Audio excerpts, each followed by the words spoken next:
Hey everybody, welcome to my channel or welcome back to my channel. In today's video, we are going to be talking about The Goldfinch. If you are new to my channel, please consider subscribing, and if you like my content, please make sure to give this video a thumbs up. The Goldfinch is written by Donna Tart and it was first published in 2013, and it is a pretty hefty book. As you can see, it's a beast, and it is in some editions it is 880 pages long and in some others it is 864, as is the case here. Not much of a difference, but then it's still, the point remains that it is hefty. Anyway, I will just give a really short summary of the book without giving away any spoilers. So basically the story is about this young boy, age 13, named Theodore Decker, also known as Theo Decker, and he lives with his mother in a New York apartment. He comes from a broken family, not exactly broken, but his father is absent, so I would consider it a broken family. And when his father was there, he was a heavy drinker. He would come home, beat his mother and all that kind of stuff, so it was pretty bad. So his mother is all he has got. Later on, tragedy befalls him and his entire world is shattered. He is left alone and there is no place he could go to and there is no one he could seek help from. Later on, he is taken in by a wealthy family who are family friends. He also acquires this painting which his mother absolutely adored, but that painting leads him later on in his life into criminal activities and all sorts of crimes. And that's it. That's how much I could tell you. I know it's pretty short. Now let's move on and see what I think about the story. Let's talk about the pace of the story. It's a really slow paced story. And to prove that, I have been reading this book since August and now it's October and I just got done reading it.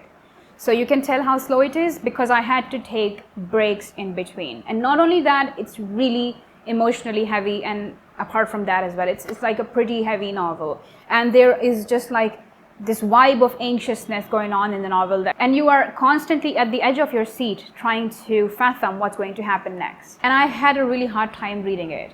I couldn't get past more than 50 pages every single day, and it just got on my nerves. At some points I was thinking of DNFing it, but it was my sheer determination to complete it that I did. Another thing that I don't understand about this novel is that there are so many things that I completely don't understand the point of, why they are added in the novel. Entire story, I could summarize it within 5 minutes. I will tell you exactly what happens in the novel in the next 5 minutes and that would be it. Like, I understand there are some things that are interconnected and they are relevant to the story, but then there are other things that are completely off and I just couldn't understand the point of them. For example, I don't understand the point of writing about furnitures and how to identify antiques and all that, and what is a good type of furniture and how to refurbish furniture for over so many pages. I would have understood it if it was just like a couple of paragraphs or maybe a couple of pages, but no. Time and time again, the author has come back to the furniture bits and they have gone on for like few pages. And later on in the novel, I had to skip those things because I completely didn't understand their point. I know the story just sort of connects with the furniture bits, but I think that the information given in the novel is a bit excessive. You could literally start your own shop after reading this novel. The second thing that I want to talk about is drugs and how they have been talked about so much in the novel. Like, we get it, that this boy, Theo Decker, has a problem with drugs and gets into drugs pretty early on in his life, but we don't need to really understand what it feels like to take in drugs and what it feels like to be high and what it feels like to take different types of drugs and how hallucinations start and how the world starts looking. You know, there is completely no point of it.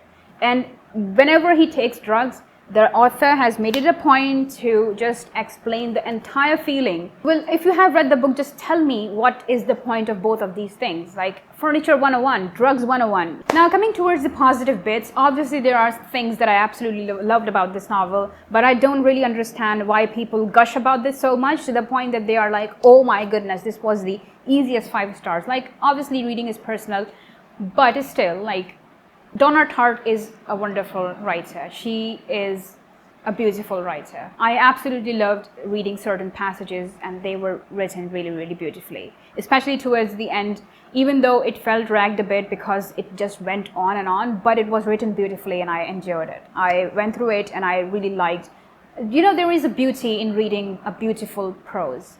and that's what it was at certain points, and I really enjoyed reading it. So there is no doubt about the fact that Donna Tart is an incredibly gifted writer, and she has got away with words. I also loved the way she has given details to the characters. I literally have mental images of how different characters look like, how Hobby looks like, how Boris looked like, how Theodore looks like. I also loved the characters of Hobby and Boris. They are written beautifully, honestly.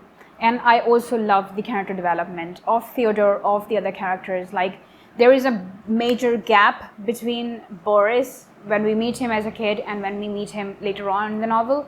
So it's just like a beautiful transition of the character, and I really like the development that Donna Tart has done with the characters. One thing that I want to mention is that there is an elephant in the room since the beginning of the novel, and that's the painting. But we get to the crux of the matter at like 550 pages, 880 pages novel, and then you are starting with the actual theme of the novel at 500 pages. That's a bit far-fetched, I would say. So when there is an elephant in the room since the beginning of the novel, I would say that the action or even the thrill of it should start before 500 pages, but whatever. It just played out well in the end, I guess. So the problem is I have been reading this novel since August, so I have gotten used to these characters, and when I was done reading this novel, I just felt a pang in my heart. I was like, okay, I'm going to miss these characters, because I have come to know these characters over the course of 1.5 to 2 months, however long it has been. So it's going to be a bit hard tomorrow when I wake up and I won't have to read this book. But I did start liking this book towards the end because everything has been tied down really well, and I really like that. I haven't even rated it on Goodreads yet. I just straight up sat in front of the camera and talked about it because like the ideas are fresh in my mind, even though it's been quite a long time since I have been reading this. I would say I would give it a solid 3.5.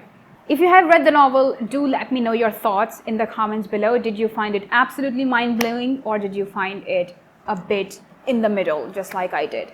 With that note, we have come to the end of this video. If you liked it, make sure to give this video a thumbs up. If you haven't subscribed, make sure to subscribe by clicking the subscribe button down below. And if you want to follow me on my socials, the links are in the description. The handles are on the screen. And I will see you guys really soon, inshallah. Till then, take care. God bless you. Assalamu alaikum. Bye.